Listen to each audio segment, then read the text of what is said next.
Indonesia's commitment is conducted in a holistic and integrated manner by balancing three aspects: hard power approach through law enforcement measures such as strengthen the interdiction system in the entry lanes, seaport, airport, and land crossing areas, uncover the network of drug crimes to the end, confiscate syndicate assets from drug crimes, and increase cooperation across agencies and countries in disclosing drug crime. Soft power approach through preventive measures, community empowerment and rehabilitation, such as develop community immunity through promoting and developing skill from an early age, develop an early detection system in the scope of family, education, workers, and community.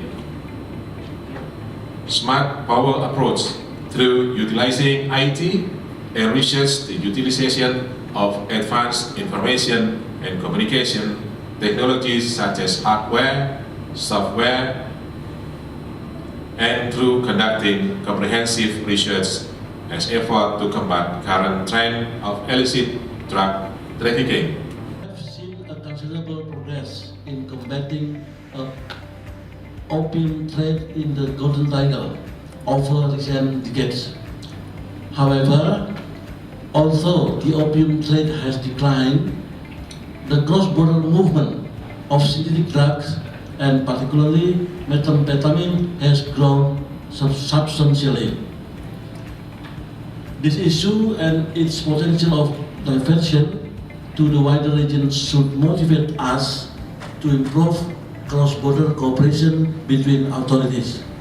Therefore, we should strengthen our coordination efforts between police, customs, army, navy, and border patrol police to gather and exchange intelligence, as well as to share information and discuss methods to disrupt the trafficking of precursor chemicals used for the illicit manufacture of synthetic drugs in the Golden Triangle.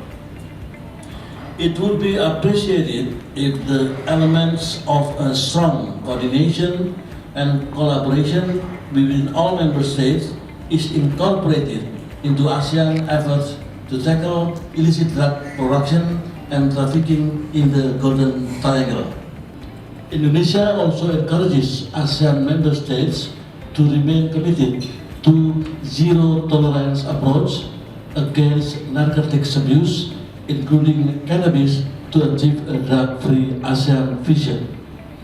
With that regard, Indonesia remains committed to the goals and objectives of the three international drug control conventions. Indonesia is of the view that world drug problems should be addressed and resolved in any forum.